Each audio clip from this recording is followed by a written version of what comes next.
Olá, queridos irmãos e irmãs, aqui do nosso canal do YouTube, da nossa página aqui no Facebook do nosso apostolado.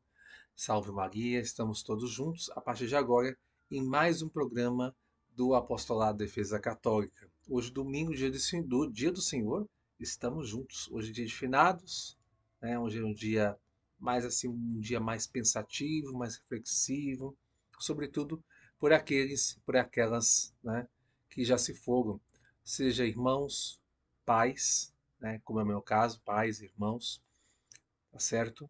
E esse é o dia de hoje, tá certo? E estamos aqui com mais um programa do nosso apostolado. E, como já é de costume, né, gostaria de convidá-las a juntos comigo fazemos a nossa oração inicial. Senhor, aqui estamos reunidos em Teu nome, desejosos de construir Teu reino. Que o Espírito Santo que enviaste aos nossos corações e mantém viva a Tua presença em nós, nos ensine o que devemos refletir e os passos que devemos dar, para que, fortalecidos com Tua graça, possamos realizar os Teus desígnios. Se Tu, ó Espírito Santo, o inspirador do nosso discernimento, e ensina-nos a escutar os outros e a nos deixar iluminar por suas luzes, e faz que sempre busquemos a verdade. Desejosos disto, estamos aqui reunidos. Em nome do Pai, do Filho e do Espírito Santo. Amém. Muito bem, queridos irmãos e irmãs. Hoje, é, como eu disse para vocês, né? Hoje é dia de finados. Hoje, 2 de novembro. Então, não temos hoje especificamente os santos do dia.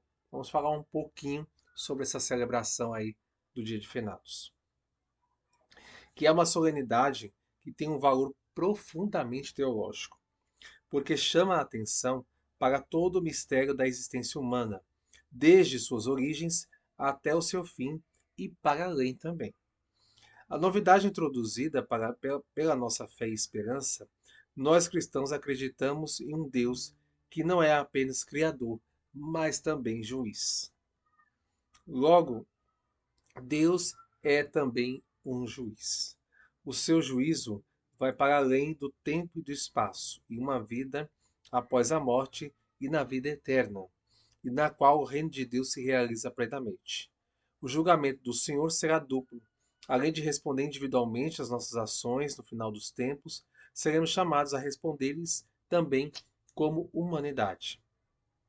Se morremos em Cristo, porque vivemos a nossa vida em comunhão com Ele, seremos admitidos na comunhão dos santos. A celebração de hoje se insere nessa perspectiva. A Igreja não esquece seus irmãos falecidos, mas reza por eles, oferece sufrágios, celebra missas e oferece esmolas, para que também as almas que ainda precisam de purificação após a morte possam alcançar a visão de Deus. A morte é um acontecimento inevitável. Cada um de nós pode entender isso pela própria existência pessoal. Segundo a visão cristã, porém, não é considerado um fato natural. Pelo contrário, é o oposto da vontade de Deus. O Senhor dá a vida, nos dá a vida em abundância e a morte é uma mera consequência do nosso pecado. Entretanto, em Cristo, Deus toma sobre si os nossos pecados e suas consequências. Dessa forma, a morte se torna uma passagem, uma porta. Graças à vitória de Cristo sobre a morte, podemos superar o medo que temos dela e a dor que sentimos quando atinge alguém que está próximo de nós. Enfim, para o cristão não há distinção entre vivos e mortos, porque nem os mortos são mortos, mas defuntos, ou seja, privados das funções terrenas, à espera de serem transformados pela ressurreição. A pietas humana para com os defuntos remonta aos primórdios da humanidade. Mas, como vimos, com o advento do cristianismo, a perspectiva muda radicalmente.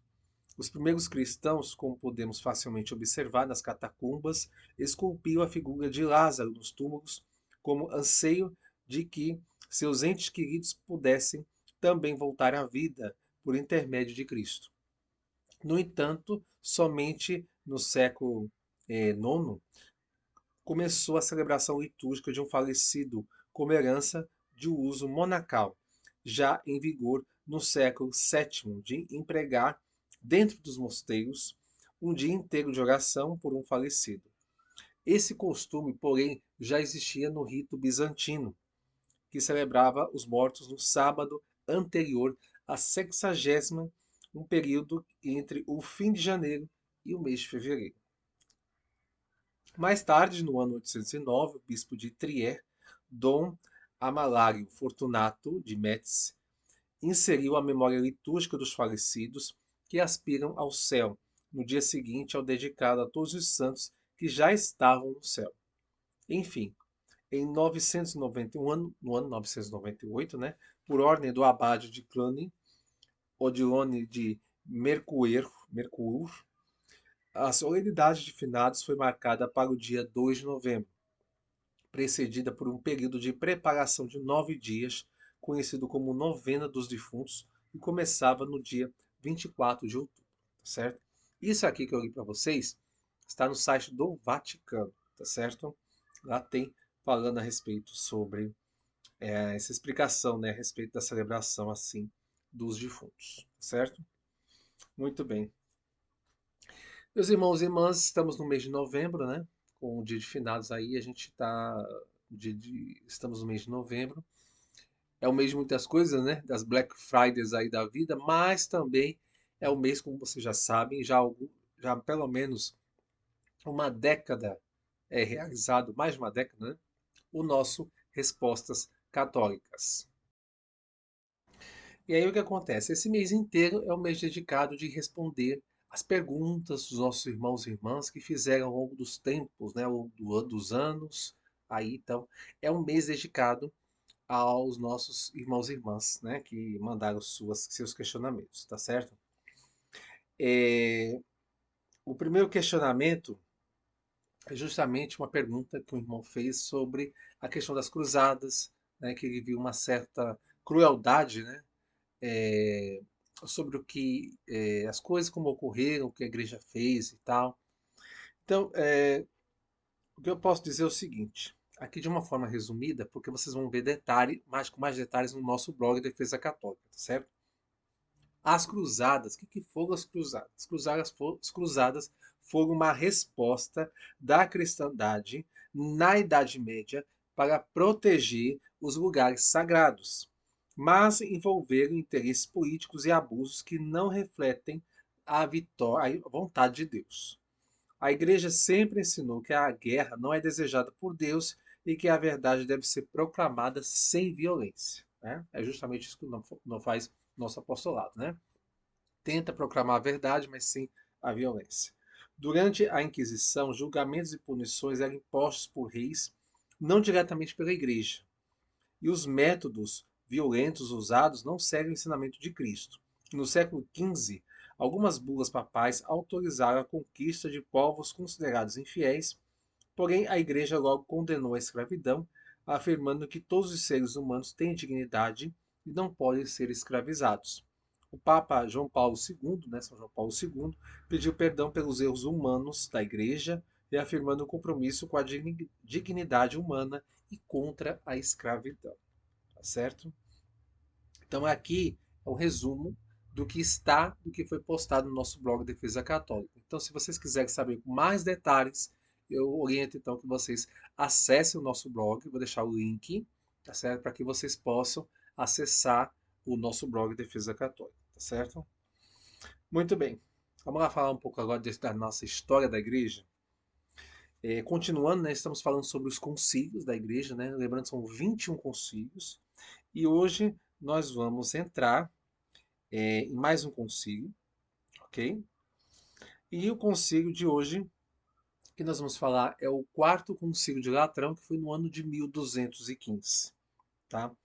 Esse concílio foi iniciado em novembro de 2015, um novembro, né? Bem lá atrás, há praticamente quase 1000 anos atrás, né? Na Basílica de São João de Latrão, em Roma. O Papa que convocou foi o Inocêncio III, e cerca de 1.200 bispos, abades, patriarcas e prelados. Foi considerado um dos maiores concílios medievais da Igreja. Tá? Então, o Papa Inocêncio III estava no auge do seu poder e buscava reformar profundamente a Igreja e unificar a cristandade diante dos desafios internos, corrupção, heresias, ameaça muçulmana nas cruzadas, né?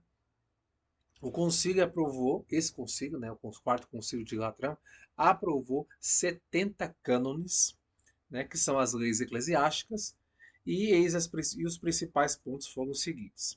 Pela primeira vez, o concílio definiu oficialmente o termo transubstanciação, para explicar que, na Eucaristia, o pão e o vinho se transformam realmente no corpo e sangue de Cristo. Essa doutrina tornou-se dogma central da nossa fé católica. Determinou que os clérigos deviam viver de forma digna e exemplar, evitando o luxo e o comércio.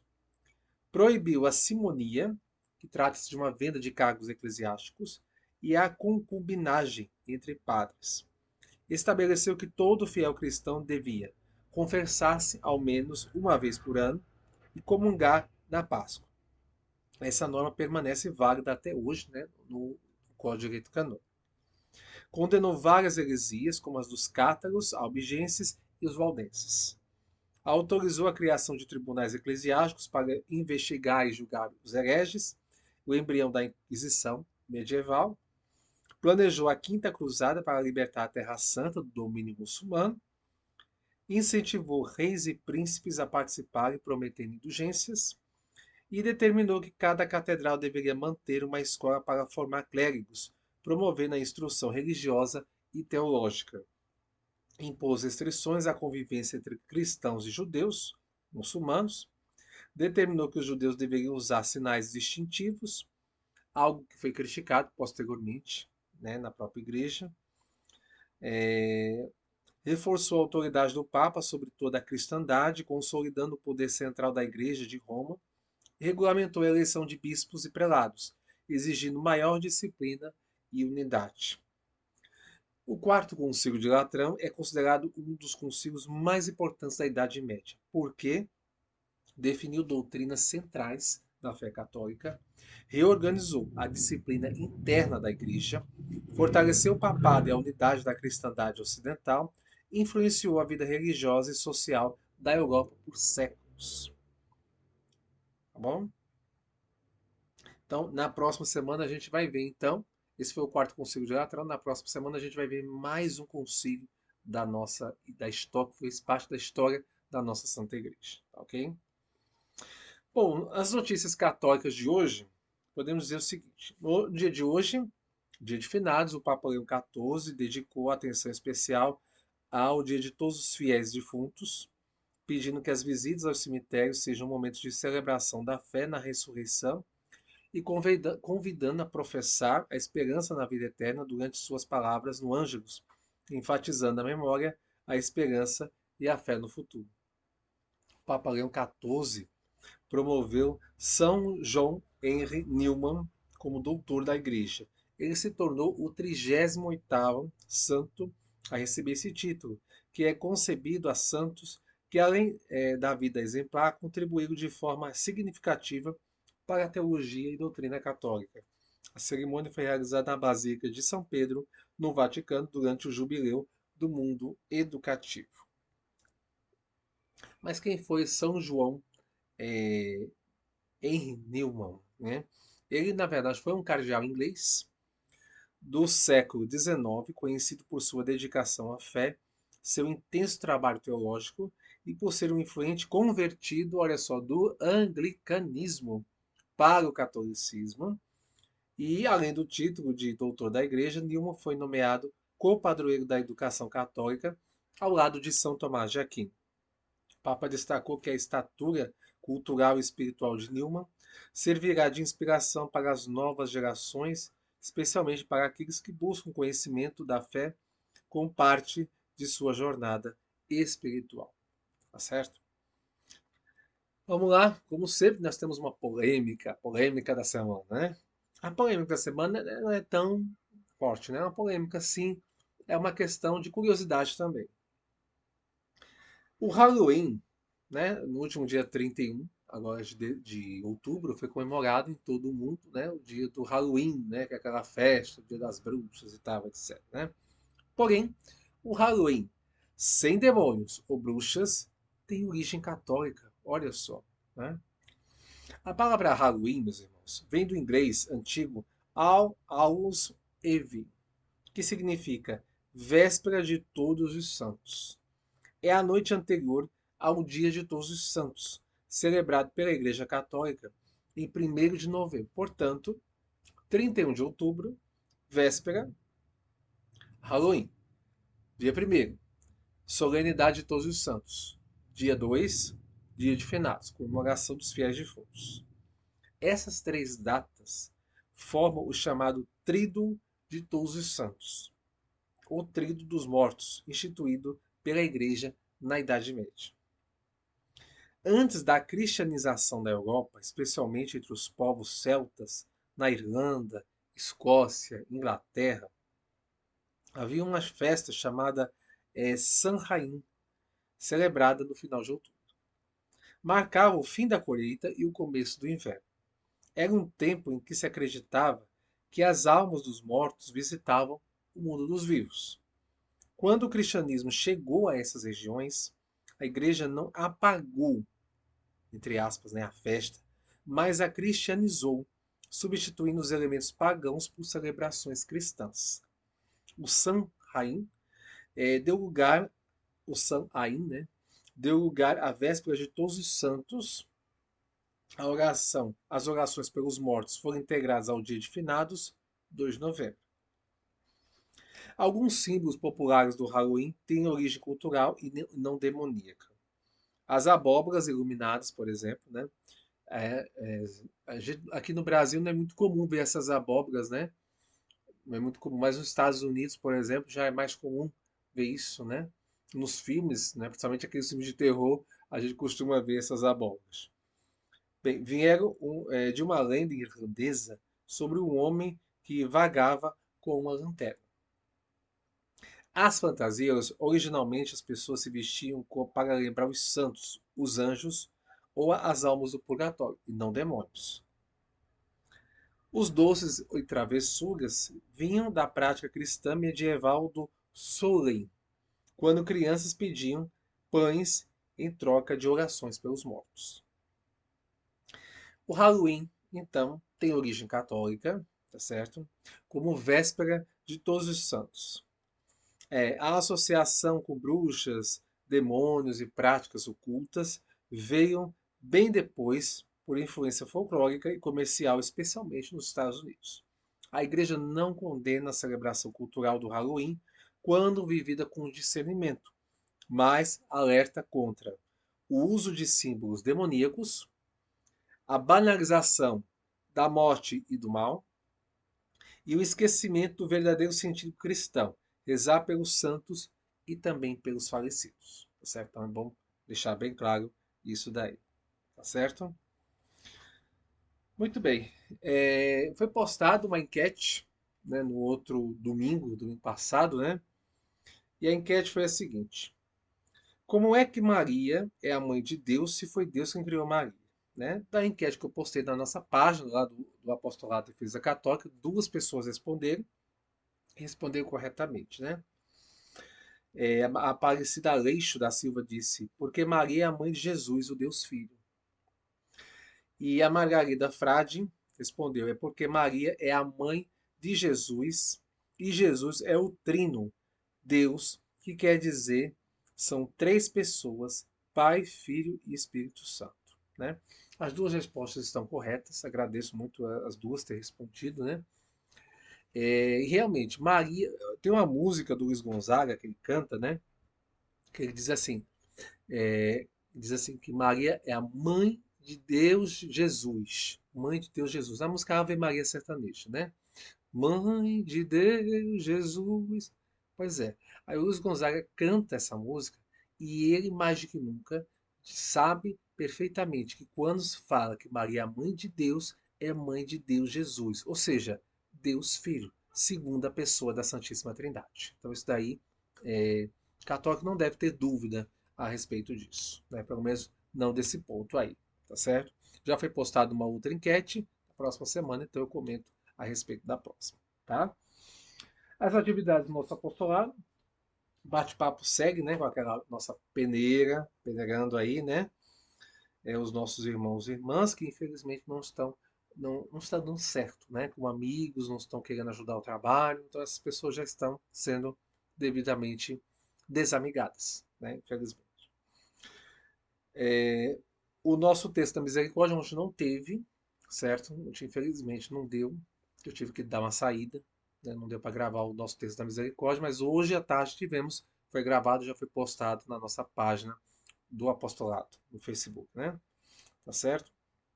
Mas ele é rezado sábados e domingos às 15 horas nessa página. Quem quiser realizar o nosso apostolado pessoal, seja virtual, só entrar em contato comigo. E o nosso programa do apostolado normalmente aos domingos a partir das 8h30. Hoje eu começo um pouquinho mais cedo, tá? E vai ser postado mais cedo também, tá? Mas o horário normalmente é às 8h30, tá bom? Pedido de oração? Vamos lá. Rezar por todas as almas do purgatório, em especial aos meus pais, ao meu irmão, pela recuperação da saúde de todos, mas em especial de Dona Romana Maria Jesus, de Dona Sulema, Dona Maria Josefa de Lima, Dona Solange Maria de Barros e a Dona Luzinete também a gente reza.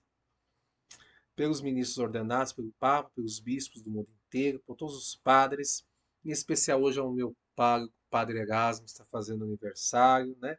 Aniversário natalício, né? Então, parabéns a ele, que Deus o abençoe, felicidades. Pelos diáconos e por todos nós leigos. Rezar também em especial pelo Apostolado de Defesa Católica, por todos os nossos seguidores inscritos em nossas redes sociais e também pela conversão de todos e todas à única Igreja do Nosso Senhor Jesus Cristo, que é a Igreja Católica. Que assim Deus possa atender a todos os nossos pedidos. Amém. Convido agora os nossos irmãos e irmãs a juntos comigo fazermos a nossa oração, as nossas orações finais. Pater noster, quis in celis, sanctificetur nomen tuum, adveniat regnum tuum, fiat voluntas tua, sicut in cielo et in terra. Pane nostrum quotidianum da nobis hodie, et dimitte nobis debita nostra, sicut et nos dimittimus debitoribus nostris, et ne nos inducas in tentationis, sed libera-nos a malo. Amém. Ave Maria, gratia plena, Dominus tecum, benedicta tui mulieribus, et benedictus fructus ventris tui, Iesus. Santa Maria, Mater Dei, ora pro nobis peccatoribus, nunc et nora mortis nostri. Amém. Gloria Patri et Filio et Spiritui Sancto, sic era in principio et nunc et semper, et in saecula saeculorum. Amém. Muito bem, queridos irmãos e irmãs, encerrando por hoje mais um programa do nosso Apostolado de Defesa Católica. Se Deus quiser, no próximo domingo estaremos juntos novamente, certo? Agradeço a todos, curtam, comentem, compartilhem, rezem pelo nosso apostolado. Desejo a todos e todas uma semana abençoada que começa a partir de hoje. E até o próximo domingo, se Deus quiser. Salve Maria!